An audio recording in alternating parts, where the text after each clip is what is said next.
சென்னை வானூர்தி நிலையம் என்ன பிரச்சனை? 1100 ஏக்கர் இருக்கு, பக்கத்துல 900 ஏக்கர்ல ஆர்மியோடைய இடம் இருக்கு, 900 ஏக்கர். அந்த இடத்தை சேர்த்தா 2000 ஏக்கர் வருது. அந்த 900 ஏக்கர்ல ஆர்மி இந்திய ராணுவம் பயிற்சி எடுக்கிற இடத்தை நீ கொண்டு போய் கிளாம்பாக்கம் பக்கத்துல வை. விழுப்புரத்துல பயிற்சி எடுத்தா பிரச்சனை ஆயிருமா? இல்ல திருச்சியில பயிற்சி எடுத்த பிரச்சனை ஆயிருமா? இல்ல மதுரையில பயிற்சி எடுத்தா அந்த பயிற்சி அங்க எடுக்கலாம். ஏர்போர்ட்டை விரிவாக்கம் பண்ணணும்னா ஏற்கனவே இருக்க சென்னை வானூர்தி டெவலப் பண்ணு, தூத்துக்குடியை டெவலப் பண்ணு, திருச்சியை டெவலப் பண்ணு, மதுரையை டெவலப் பண்ணு, கோயம்புத்தூரை டெவலப் பண்ணு, தஞ்சாவூரை டெவலப் பண்ணு, சேலத்தை டெவலப் பண்ணு, புதிதாக புதிய 20 வானூர்தி அமைச்சிரு. சென்னைக்கு வரக்கூடிய வானூர்தி நிலையத்தில் 80 விழுக்காடு பேரு மதுரை, திருநெல்வேலி, தூத்துக்குடி, தஞ்சாவூர் மக்கள் தான் வர்றான்றான். அதை டெவலப் பண்ண முடிஞ்சு போச்சே. ஜிம்முக்கு போய் உடற்பயிற்சி பண்றோம், லெக்குக்கு மட்டும் போட முடியுமா?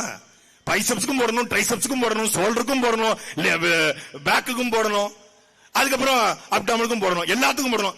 வெறுமனையான பைசப்ஸ் மட்டும் போட்டா இது மட்டும் வீங்கி இருக்கு, மத்ததான் சூம்பி இருக்கும். இங்க சென்னை மட்டும் வீங்கி இருக்கு, மத்தது பூரா சூம்பி இருக்கு. எல்லாம் உடற்பயிற்சி மொத்தமா செய்யற 7 நாள் இருக்கடா எருமை மாடு, எல்லா பக்கமும் செஞ்சு விடுன்னு நாங்க சொல்றோம். அதுதான் வளர்ச்சி. அந்த வளர்ச்சியை தான் நாங்கள் கேட்கிறோம். அதைத்தான் சீமான் சொல்லுகிறாரு. அது மாறும். நீங்க 1100 நாட்கள் போராடிட்டு சோர்வடையாதீங்க. என்ன சுப்பிரமணியன் சொன்னாங்க, நாங்க போராடி சோர்வடைஞ்சிட்டோம் சொன்னாங்க. சோர்வடையாதீங்க. நீங்கள் சோர்வடைஞ்சாலும் உங்களுடைய அண்ணனாக, எங்களுடைய அண்ணனாக இந்த காஞ்சிபுரத்தில் நின்று கொண்டு நாங்கள் சொல்லுகிறோம், அண்ணன் சீமான் அவரின் தம்பிகளும் உயிரோடு இருக்கிற வரை இந்த நிலத்தில் வானூர்தி நிலையம் வராது.